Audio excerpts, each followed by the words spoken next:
Hey, what's up guys? Jeff Fenster here, and if you're new to the show, I want to invite you to subscribe to my YouTube channel. And don't forget to hit the notification bell to be notified on all things The Jeff Fenster Show. The link will be in the show notes below. Now, back to the show. Welcome back to another episode of Back to the Basics with Jeff Fenster. I am so excited to have George Zhou here. What's going on, George? Dude, I'm so excited to be here. Thanks for having me, man. It's a blessing. Thanks for coming down from the proud school of USC. Fight on, baby. Yes. You a USC football fan? I am a USC football fan. Yeah, I'm more of a 49ers fan than I am a USC football fan. 49ers. Yeah, okay. huge 49ers So is Brock Purdy the guy? Brock Purdy's the truth, dude. Is he? He's the guy. You have Christian McCaffrey, who's like the best running back. When we have Kyle Shanahan, I feel like anyone can. People call him a system quarterback, but I think he's a little bit more than that. I think he's special. But you guys look unstoppable this year, dude. I mean, after these last couple of years, we better win something this year. It's been tough, but yeah, hopefully. I'm a Raider fan, so I'm gonna root against you. Oh, but man. we'll see you hopefully in the Super Bowl. You got Jimmy G though. It's our guy. I liked him better when he was a Niner. I mean, Derek Carr. I don't know if it's Jimmy G's an upgrade from Derek Carr, but You can't throw it deep. Yeah, you got Devontae Adams, so you guys got some guys who can play football. So yeah. Well, thank you for coming. This is exciting.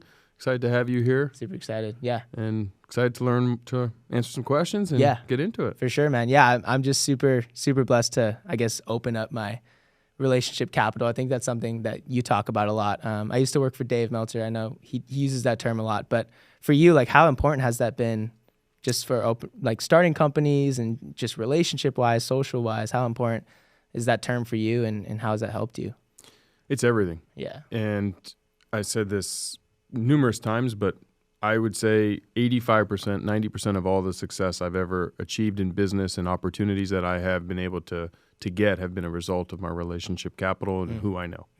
And I think if you really look into most humans that have achieved some level of success, the doors that opened is a result of that. And relationship capital could be your family as well. I mean, if your mom or dad or brother or sister or someone in a position of power or someone who can open doors or create that opportunity, that's relationship capital, right? So it doesn't just mean strangers that you meet, but it's everything. Yeah. And I've used it very strategically over the last 15 to 20 years as I started to better understand how to use it. Right. I definitely learned a lot about that from Dave when I was a kid. Yeah. And with Dave, I mean, Dave learned it as well. We were both learning it. He was learning it firsthand. I was learning it, watching him learn it, and understanding the power of it. Yeah. And when you can really, really figure it out and you really understand how to utilize it as a currency, as a capital, it buys you everything you want, from access to exposure to time to opportunities to abundance. And it's the secret that the younger you get it, and the younger you really invest in it and start doing it over time, it becomes cumulative, and your results become exponentially higher. Right. And would you say do you have like a proactive approach to gaining relationship capital? Like, what does that look like for you? Does it start like on a friend relationship level, or does it start like going to networking events and getting as many contacts as you can? I think there's two different approaches, and where's like the medium that you land at and you think is most effective? So I don't go to a lot of networking events. Okay. The reason I don't, if it's a true networking event, that's not the best place to go make relationships. That's the best place to go meet vendors and suppliers. Right. And I don't need vendors and suppliers. Yeah. I prefer friends. So I take a proactive approach just in life. Yeah. As I'm moving through the world, I don't care if you're in business. I don't care if you're a teacher of second grade. I'm going to get to know you. And so as I go to a restaurant, I tend to make small talk with waiters and waitresses and hostesses and hosts. If I'm standing in line, I might talk to the person standing in front of me or behind me. Right. If I'm at the airport, whoever sits next to me on an airplane, probably going to make some small talk and create an opportunity to get to know somebody. If they're disinterested, then quickly I can get onto my cell phone and do my own thing. But if they are interested and they engage, let's have a conversation. Let's figure it out. Let's see who you are and what you're about. I don't really care what you do. You don't need to be in business. You don't need to be someone I can capitalize on or get something from. And I just take that approach. And through that approach, it creates so much more opportunity and abundance because I don't have a set agenda. I'm here to just get to know you. And if you can't serve me in any way, who cares? I still got to know you. You're still a friend. So I'm building relationship capital. And if I can help you, I will. And that's fine. But over time, you may know somebody who can help me. Or you may know somebody who knows somebody who can help me. And that's where it starts to understand, like, it's strategic. I think a lot of people make the mistake of going, okay, I'm going to go to a bunch of networking events. I'm going to pass out my business card and I'm going to leave and nothing's going to happen. Because the people who are there are doing the same thing. Yeah. Everyone's just in it for themselves. Right. Versus changing your perspective, right? And saying, how can I meet a lot of good quality people and get to know them on a personal level? Yeah. Now, I will go to intimate networking events where it's like pay to play or it's access only. Right. Those kinds of events are different because people are paying a premium to go. Or even like, I mean, Dan Fleischman has his elevator nights. They're free. Yeah. It's a networking event.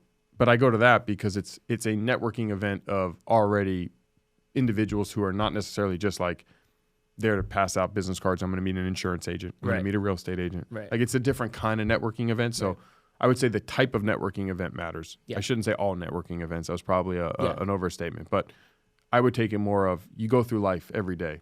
You know, we were talking off air. You surf. Yeah. You're going to go to the beach, make friends with a couple surfers. Right.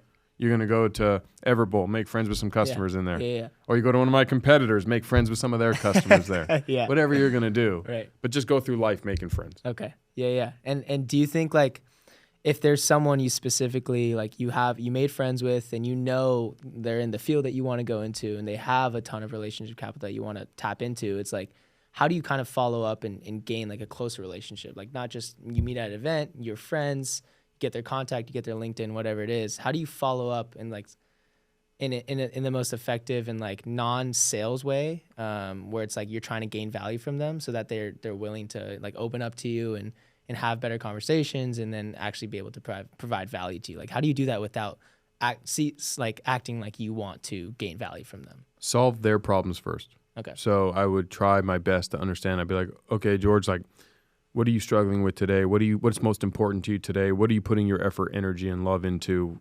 What are the areas of your life that you're working towards? What is the passion, right? So I would figure that out. You know, knowing that you're a student at USC, knowing that you're, you know, into all these different music and and surfing and all these elements, I would look into my own side and say, okay, is there anything I can do to help George?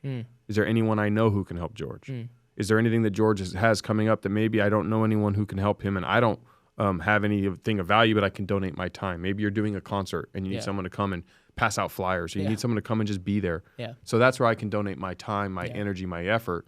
And now I'm leading with something for you first. I'm not asking for anything. Right. Okay. And over time, you're like, hey, that guy Jeff, that's really nice of him. Yeah. Now I'm at a point now where I don't have to do all of those things as much.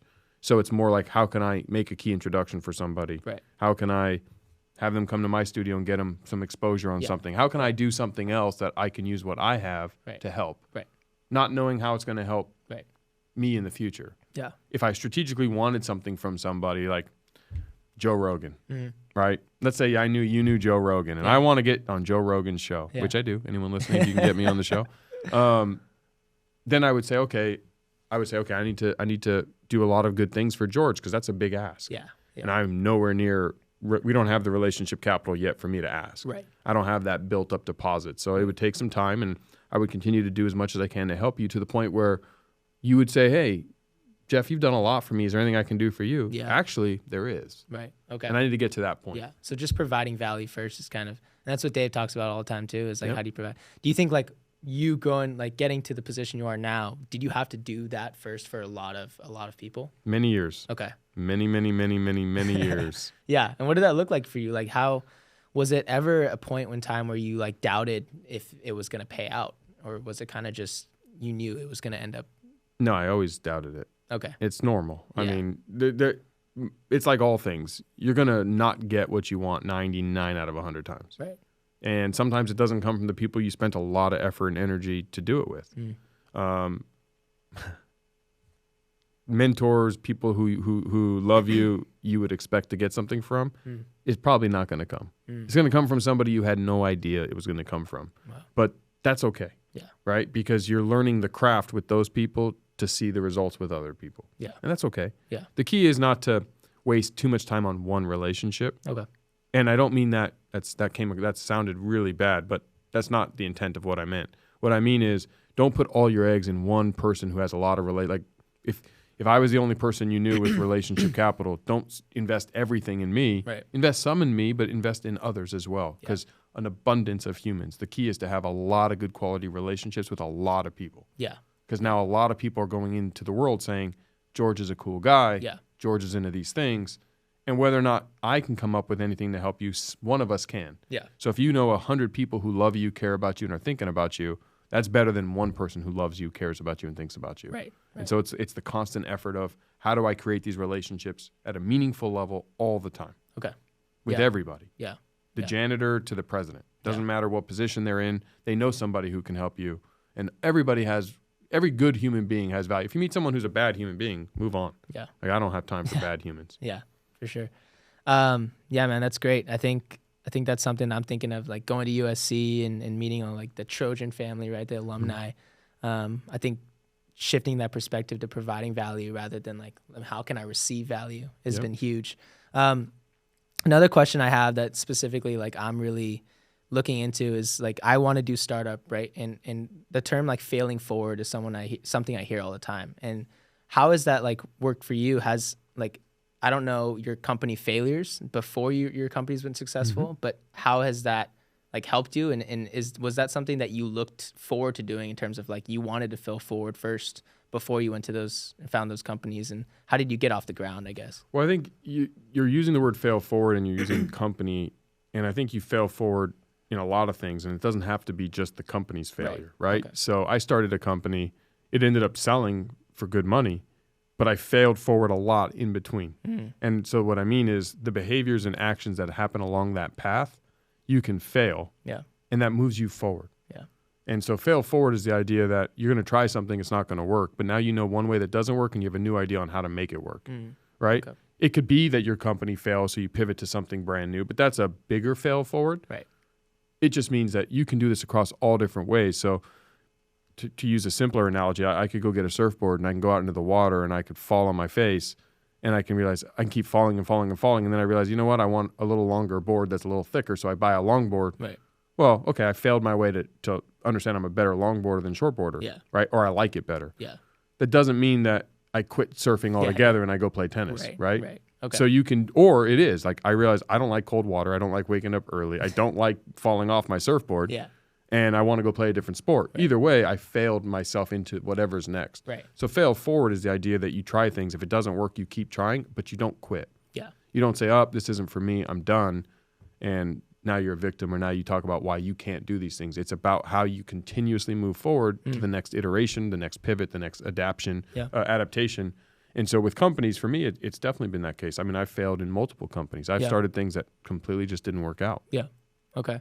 And I guess like I just read this book called 0 to 1. I don't know if you've heard of it, by Peter Thiel. I have. I've read it. Yeah. Well, I've listened to the audiobook. Okay. Yeah. I mean, it's a great book. A lot of great things in there, but I don't know if it's super applicable if you're not actually within like investment rounds or starting a company or going through ideation. Like, how do you practically get, like, if you have an idea, how do you practically get it to a position of actually getting investments and actually, after all the MVP, after prototyping, getting to the actual like selling stage, like how do you get it to a success, to be a 7-figure company instead of just an idea that flames and burns out? Well, it depends on what you're doing. Yeah. Because some companies require more cash than others. Right. Or more specialized skills. Right. I mean, if you want to go invent a cure for cancer or something in the biotech, you better have specialty skills. Like you and me are not going to sit here in this room and come up with an idea for that. But if we came up with an idea for a new food product, we could do that in this room. So it's very specific to the field. Yeah.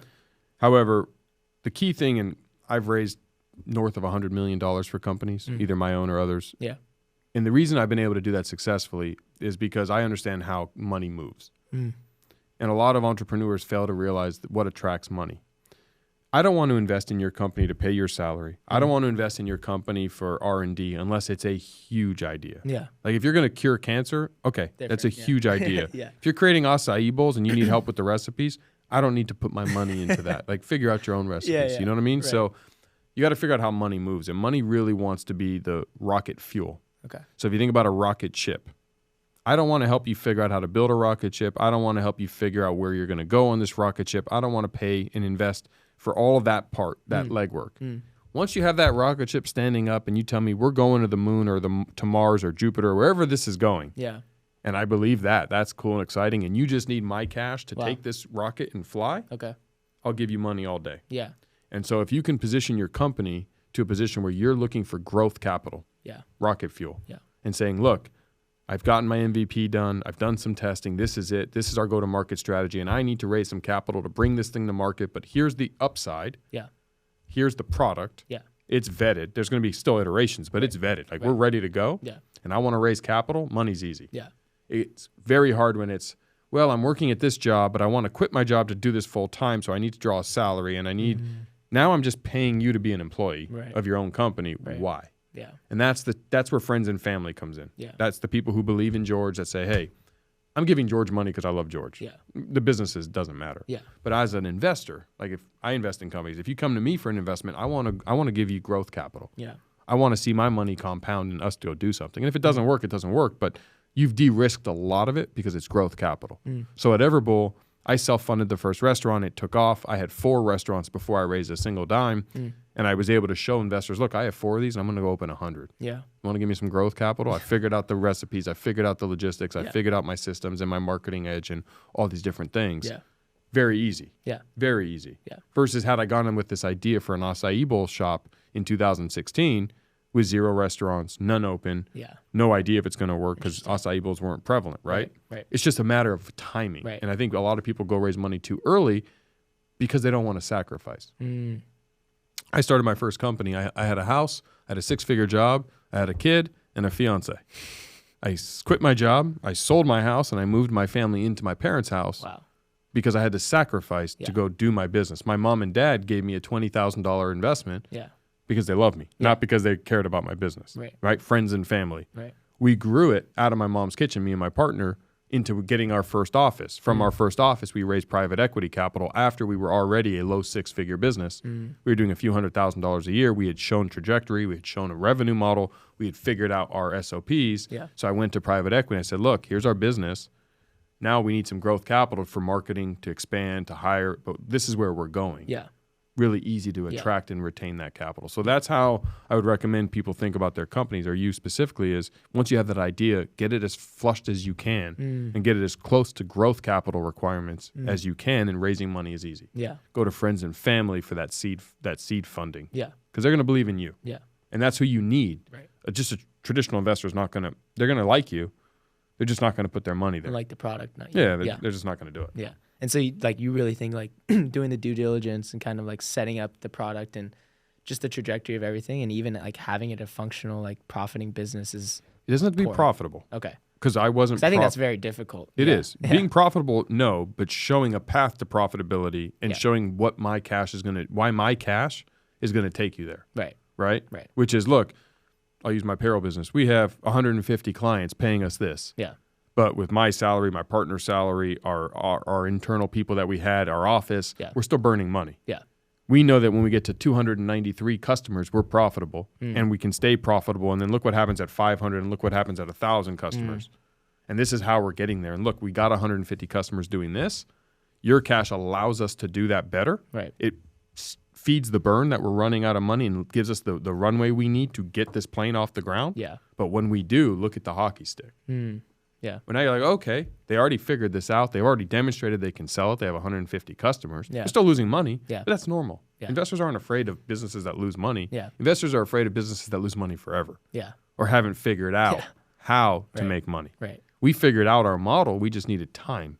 And we just didn't have the runway to do it. So that's how we raise money. So I don't think you have to be profitable. I do think you need to vet your idea as far as you can, or use seed capital from friends and family, which is what you're supposed to do. Because I won't invest in a company if the founders don't have friends and family involved. Because you're betting my money and you don't know me. But if you have your mom and dad's money and your aunts and your uncles and your friends, you're going to work 150 hours a week to make sure you don't screw them over and get them a return. That's your family. I'm just some guy who's investing. So that's a level of confidence that shows me, A, you have a support group that loves you and is willing to bet on you. And 2, your family has skin in the game.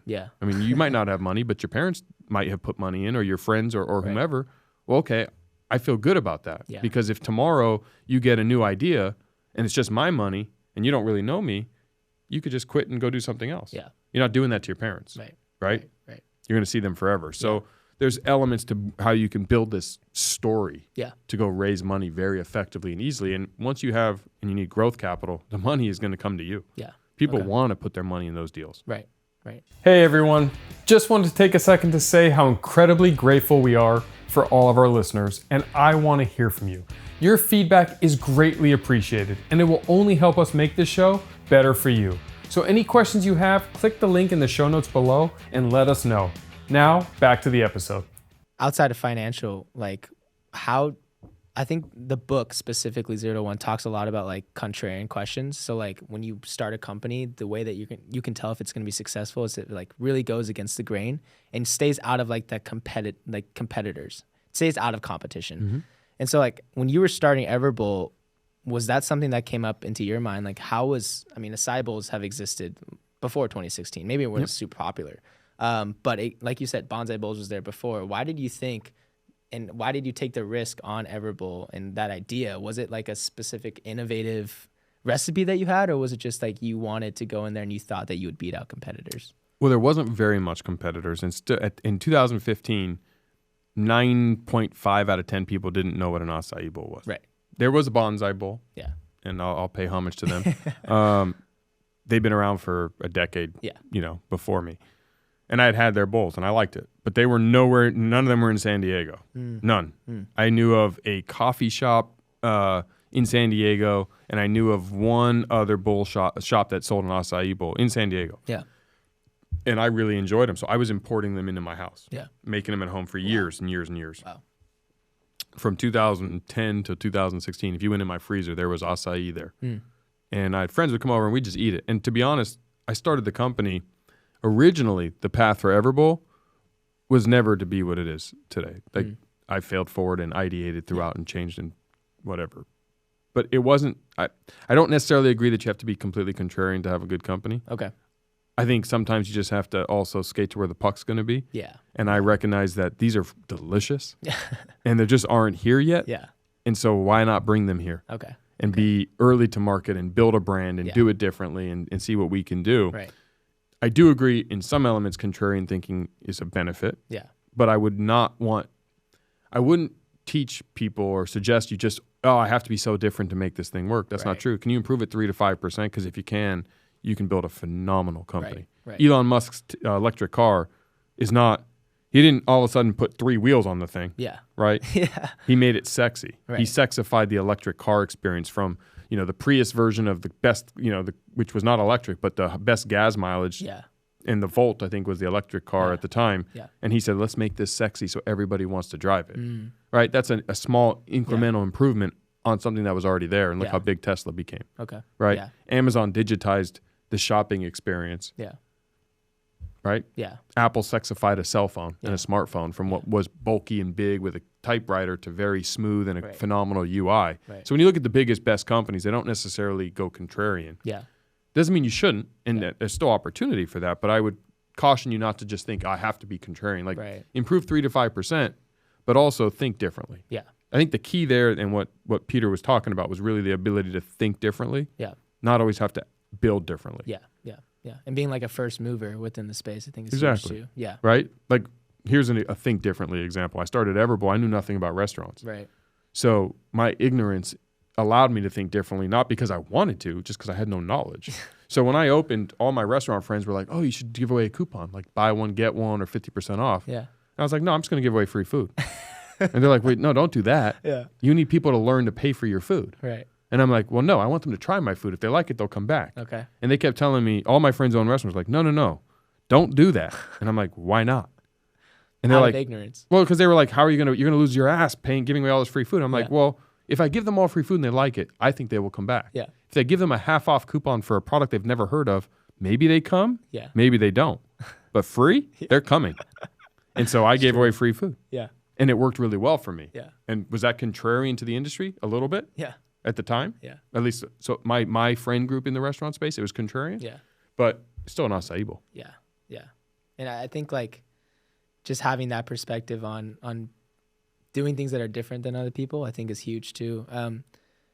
I guess my other question is like, why do you think Everbowl was able to be successful as it is? Like, what do you think is the X factor or the unique selling point, I guess, for Everbowl? And like you said, you didn't have a lot of experience in like restaurant industry or food in general. And so Was it like were you a lot of like restaurant business, like they have this like unique selling point that they think they're going to beat out the other companies and then they go out through their business. But it seems like you went through your business first and get off the ground first and then realized you had a unique selling point, or maybe you didn't. Well, I think with restaurants or anything, most restaurants are started by people who love food and are chefs. Yeah. They're not business people. Right. They're chefs. Right. So they're phenomenal at the food side. Yeah. They can create food better than I will ever. I'd love to go eat their food. Yeah. But they might not understand business. I understand business, so I did that first. So what made Everbowl, people have to understand it's different because what the customer sees from a unique selling proposition and what I was building are two different things. I was bringing a product that was not prevalent. Like, here's something. Could I do Everbowl today, starting right now? No, not the same way. No. It's too saturated now. Yeah. The market it would have been someone else doing Everbowl. Right. It would have been called something else. Right. And I'd be sitting here going, man, I want to do Everbowl. I could try. Yeah. I could build a decent company. Yeah. It wouldn't be Everbowl. Yeah. I couldn't duplicate what I did then because I matched a good idea with good execution at perfect timing. And timing is very important in businesses, right? You couldn't create a social media platform in 1980. There was just no smartphones for us to use it the way we use it, right? I couldn't create Instagram today. It's already there. Like, why are you going to come to my social media platform? Right. Could I create a different kind? Sure. Yeah. But I can't create Instagram. I can't create Snapchat. I can't create Twitter. or X or whatever Elon calls it tomorrow. I can't create these things because the timing is different. Right. It's off. Like, so you have to also understand timing. Yeah.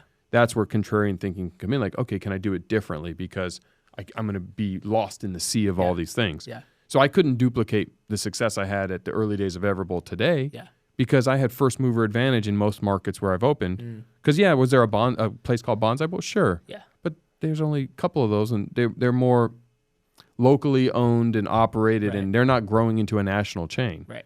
I was doing the national chain play. Yeah. Yeah. So now I'm all over the country, and so are some of my competitors. Yeah. How would I stand out today, starting from scratch? Yeah. And when I go raise capital, like, well, why are you different than all these other brands? Yeah. Well, so I had that going for me. But my unique selling proposition was I was addressing why people don't eat healthy. So I reverse engineered why people choose to eat fast food. I wasn't competing with Bonsai Bowl. They were irrelevant to me. Yeah. I was competing with McDonald's. Yeah. I was competing with Chipotle. I was competing with Burger King and Wendy's and Taco Bell. Yeah. And I said, the average American eats fast food 3.2 times a week. Why? Yeah. And I answered that question definitively. Yeah. And there's 4 reasons we eat shitty food. 1, it tastes good. Yeah. 2, it's cheap. Right. 3, it fills me up. I can get a lot of it at the same time. And 4, it's available everywhere. Yeah. I'm in a hurry, there's fast food. Yeah. So I said, okay, I'm going to build my restaurant to be affordable, filling, delicious, and accessible. Because those are the 4 attributes of fast food and why they're successful. And I'm going to bring it to my health-conscious concept. Right. So Everbowl was built with the idea of, can we make healthy food affordable, filling, delicious, and accessible? If we do that, people are going to want to choose healthy over unhealthy because it checks all those boxes. Right. If I don't fill you up, you're going to be like, I like Everbowl, but I'm always hungry afterwards. Yeah. I'm going to go to McDonald's. Yeah. If it doesn't taste good, you're going to McDonald's. Right. If it's too expensive, you're going to McDonald's. Or if you can't get it, you're going to McDonald's. Yeah. So I have to build 100 of these all over the place. So everywhere you go, there's Everbowl. Yeah. And I'm still on that mission. Yeah. But that was my business. That was my USP. Yeah.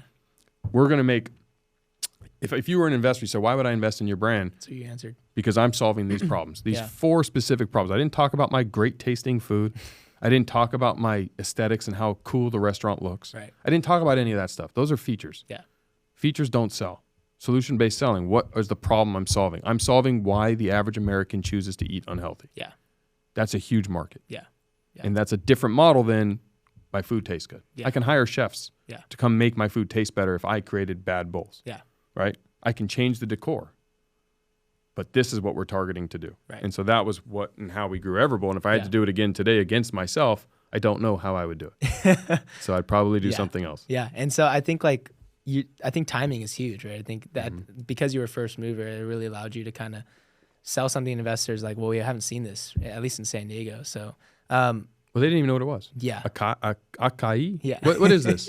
You know? Yeah, exactly. And so I think like for timing wise, like, was it kind of just luck of the draw, or was it planning? Was it just like a realization that it was the right timing? It's a mixture of all three. Okay. There's a lot of good ideas. Yeah. Here's another one. I started a company called Equity Circle back in 2010. And I wanted to legalize equity-based crowdfunding. Yeah. So back then it was illegal for me to do crowdfunding to raise capital for equity. And this is right when Kickstarter was coming on board and GoFundMe and all these brands everyone knows. My timing was good because it was not yet legal. And I was going to build this platform so an entrepreneur like you or me could go on there and I could raise micro investments to legalize or to raise capital and give away equity. Right. I spent a lot of effort getting it legal. Yeah. Change.org petitions and fighting the good fight and doing all these things. And it got legalized. Okay. And we were like, yay. And I spent a couple $100,000 of my own money, and the company failed because while I was fighting the good fight, somebody else was building an incredible platform and technology piece with a great UI and understanding the how they were actually going to scale their platform. Right. And so once we got it legal, they made all the money. So my timing on the ideal was good. My execution was bad. Right. So it's a mixture of all, right? And as you're kind of navigating business, if you're not paying it, like that's where always be learning. Yeah. Like I spend a lot of time researching, reading, paying attention to markets and industries that have nothing to do with what I do because I believe in opportunity. Yeah. And as you better understand different ideas and different things, you're going to be like, oh, I had this idea. Everyone's getting tired of this Instagram thing. TikTok. Yeah. Right? Whoever created TikTok realized that the behavior pattern was different. Like no one wanted to see still images and just these basic things that what Instagram was at the time, right? That's why Instagram had to come out with Reels. Right. And that's why the video element kind of popped up because we were like, okay, we're getting tired of that. So it's about recognizing that opportunity. And you do that by living and breathing it and being involved in it. Okay. But there is luck. Yeah. There's an element of luck in everything. Yeah. Amazon couldn't create Amazon today. Yeah. Couldn't. Yeah. Good luck. Yeah. Yeah, man. I think that's super great. Just like, 19 going on 20, like thinking about how can I make use of this USC degree? Because the major I'm in is very centered on entrepreneurship. And so I think I just had parents weekend this last weekend, and my mom is constantly always talking about career, right? And she always talks about like, what if you went to UCLA and got your computer science degree? That's what I would have been. And I would have just been a software engineer. Probably would have made like 250,000 coming out of college and all the way up through the next 10 years. So a safe floor, right? And so I guess like my last question would be like, how have you put the trust into becoming an entrepreneur? I think you lost your sales job, right? And then you said you moved into your parents' house. Like where was the leap of faith and how did that conversation go with your friends and family? And how did you just keep the drive going forward and getting from 0 to 1 in terms of like dropping the safe salary, dropping the comfortable life, and knowing that you could be dirt poor for 10 years as an entrepreneur? Where did the faith come from? Where did the trust come from? Do you believe in like God? Do you believe in something that's looking over you? Like Dave talks about like an omniscient, all powerful God that loves him. Would you think it was all you? Did you have trust in yourself or did you have trust in someone else that would work out? Well, it's a big question. It's a big question. I think it's very important for me at least. No, it is. It is. It's a big question. Yeah. I'll start with, I quit my 6-figure job. Yeah. And my family was not happy about it. Don't forget, I also had a law degree that I finished and wasn't using. Okay. To then get that 6-figure sales job that they told me I'm wasting my time, I should go be a lawyer, to then quit that job and move in with them. Oh, yeah. So I had a lot of family pressure not to. Right. I'm not a very spiritual guy. I believe in the power of hard work. Okay. And I believe that I can outwork most people that are more skilled than me. Yeah. I was always small in sports and I always was very good because I could out hustle and out effort and just tenacious. Right. So I always can find my way. I always believe in myself to do that. So I was never concerned. As far as being dirt poor, no, because, well, number one, I will say, finish your degree. Yeah. Unless you have the next Facebook like Zuckerberg or the next Microsoft like Bill Gates, finish your degree. Okay. That's a good floor to have. I finished mine, got my law degree. Right. So I could always fall back on it. Yeah. And I could always go get a job. That's the beauty of a job. Yeah. People are always there to hire. Wow. And if you're good and qualified, and I was in sales and I'm good at sales, I can always go get a sales job. Someone will hire me to sell their goods, services, or products. Yeah. And I will kill it. Yeah. So that gives me my parachute. Okay. That's why I can jump out of airplanes and not worry about it. Right. I did have a kid and a fiance at the time, and so I had added pressure. Right. But to me, that's good because that forced me to work even harder, right. and me understand what I'm doing. And so I think to answer the big part of your question, I have an unwavering belief that I will win because I will outwork everybody else. And if you outwork me and you're more talented than me, then I'll finish second. But Pepsi is still a good brand, right? I don't have to be Coca-Cola. I don't have to be the biggest. I have to carve out a life for myself. Yeah. And I think you can do that as an entrepreneur. I never thought of being an entrepreneur. I never wanted to be an entrepreneur. It was more just life threw me that way, and my ego got in the way, and I got pissed at ADP, and my mission was to go after ADP because they wouldn't give me my bonus, and I wasn't happy with how they treated me, so I had a chip on my shoulder. Right. And then I realized I like entrepreneurship. Yeah. Right? If I could see myself doing something else, I probably would. Yeah. I wouldn't want entrepreneurship for my children just because the amount of effort and work-life balance is hard. It's hard, yeah. It's a lot of sacrifice and time. There's a lot of stress. You carry the stress 24/7, 365. Wow. You also get the biggest upside. Yeah. If they could find happiness and enjoyment in a career that gives them a good work-life balance, I'd want that for them, just like I'd want it for myself. Right. But if they're wired like I am, there is none. Yeah. And so it sounds like you're wired like that. So if my parents were giving me that pressure, I'd say, look, Mom, I'm finishing my degree. I can always go do the computer science or whatever your degree's in, right? Or whatever you're good at. Yeah. You can always go do that. Yeah. I mean, you look at how many people change their careers later in life. I think Samuel L. Jackson became an actor in his 40s. Right. And he was not beforehand, and he's a huge actor, or whatever the different career path. Yeah. I'm in restaurants. 10 years ago, I was in digital marketing. Yeah. 4 years before that, I was in payroll and HR, and 3 years before that, I was in law school. So it doesn't matter where you are today. It matters where you're going, and you can pivot and adapt and change. So I think at this point and at your age, if you don't pursue what makes you happy, you're going to settle your whole life. Yeah. And I just don't want that for anybody. Yeah. Never settle. Right. And so I would just tell my mom and dad, like, listen, I'm going to school to get a degree and raise my floor, but I'm going to go pursue my goals and my dreams and my ambitions. Yeah. I can always fall back on a job if it really just doesn't work out. Right. Yeah. That's great, man. Yeah. I appreciate that. I think that's this podcast specifically is something I would love to share with just my friends. That I think that's a question we always have. All these questions that I ask is just like, I guess, how do you raise the floor so that you have a safe landing? But how do you really drop everything to like jump out of the airplane and know you have a parachute and have the tenacity, because that's what it takes to be successful. It does. It seems like unwavering self-belief. Yeah. Yeah. When everyone else tells you can't, it doesn't matter. They can't. They're telling you that because they don't understand it. Right.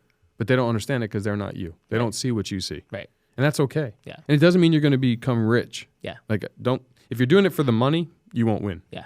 You got to do it because you believe in whatever this mission is. Making money is a byproduct of it. Okay. Yeah. Thanks, man. Yeah, I really appreciate the time.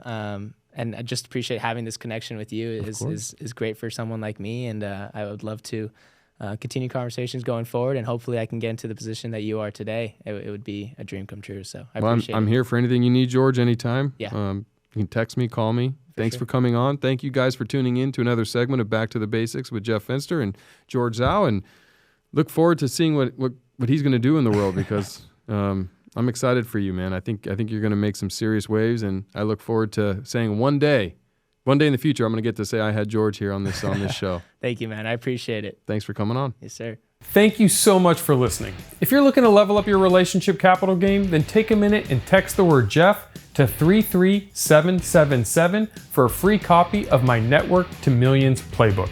The link will also be provided in the show notes below. See you guys next time.